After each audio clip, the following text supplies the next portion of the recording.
I'm a big fan of keeping my breakfast simple. If I'm feeling something savory, I'll have some kind of eggs.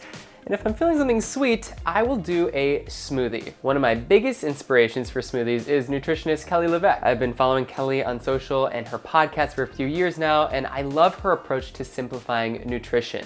She created something called the Fab 4 smoothie, which basically gives you a blueprint of how to create a well-rounded quality smoothie. If you want info on smoothies, you can watch this video I made right here, but let's move on because that's not really the point of today's video. I get the question all the time, which protein powder do you use?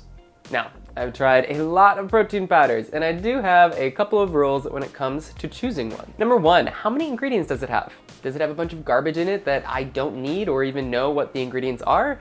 The less ingredients, the better. Number two, how does it mix? I generally have my protein in smoothies, but mixability is super important for people if they just have their protein in water after a workout. Number three, does it taste good? Because if it doesn't, I'm not gonna drink it, and that is a ton of money down the drain. And number four, speaking of money, how much does it cost? This isn't necessarily an absolute factor, but it's something to keep in mind when we're looking at what is sustainable for ourselves. Okay, so today I'm gonna be talking to you about the protein powder that I use every single day. And that is the Be Well by Kelly protein powder. No, I am not sponsored. I just really love this protein. Remember Kelly, my smoothie inspiration? My biggest inspiration for smoothies has been, without a doubt, one of my favorite nutritionists, Kelly LeVeque. Yes, it is her protein powder. Kelly was finding that there really wasn't anything on the market that was up to her standards, so being the badass entrepreneur that she is, she just made her own. Kelly's protein comes in 3 flavors, chocolate, vanilla, and unflavored. The chocolate protein has 3 ingredients, just 3. Grass-fed beef isolate, organic cacao powder, and organic monk fruit powder. The vanilla also has 3 ingredients, grass-fed beef isolate, organic vanilla powder, and organic monk fruit powder. And lastly, the unflavored only has 1 ingredient, just the grass-fed beef isolate. So, already we've checked box number 1 off our list. This protein has less ingredients than any protein powder I've ever seen. And that's not to say that a protein powder with 5 ingredients is gonna give you cancer or something, but if I can get a protein powder this clean, I'm gonna do it. Okay, moving on to number 2. I would say that Kelly's protein does an exceptional job of mixing in smoothies, but an okay job of mixing in water. Again, I don't really drink a post-workout shake. I think just too many years of feeling like I was gonna puke because I thought I had to chug my protein drink after a workout, but I don't have any complaints when using it as a smoothie protein. Number 3, I'm going to be completely honest with you. The chocolate protein is one of the best protein powders I've ever tasted. I make a chocolate peanut butter banana smoothie that is out of this world. The unflavored protein is super subtle, and if you're not wanting something super sweet, I'm a huge fan.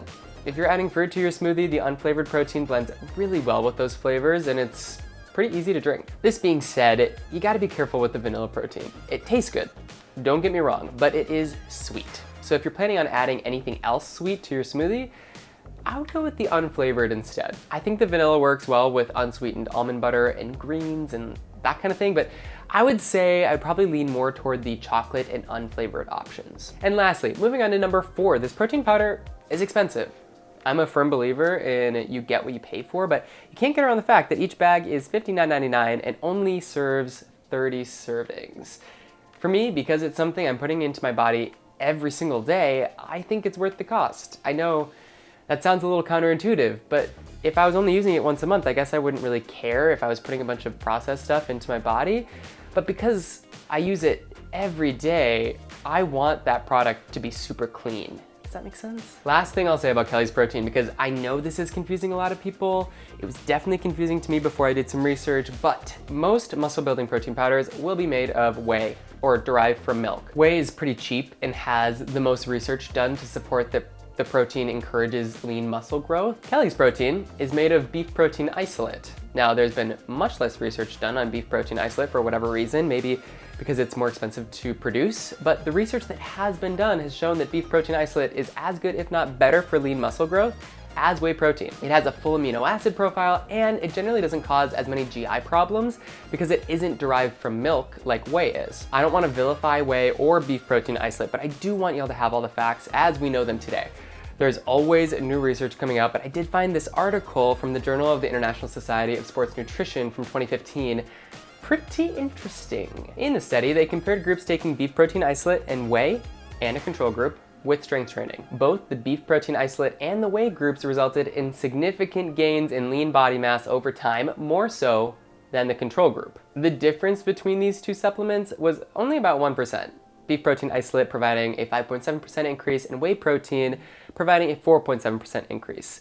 Now, I'm not super concerned on these numbers. According to this study at least, the results of taking beef protein isolate and whey protein are incredibly similar. So to recap, Kelly's protein is a bit more expensive because it's a quality product.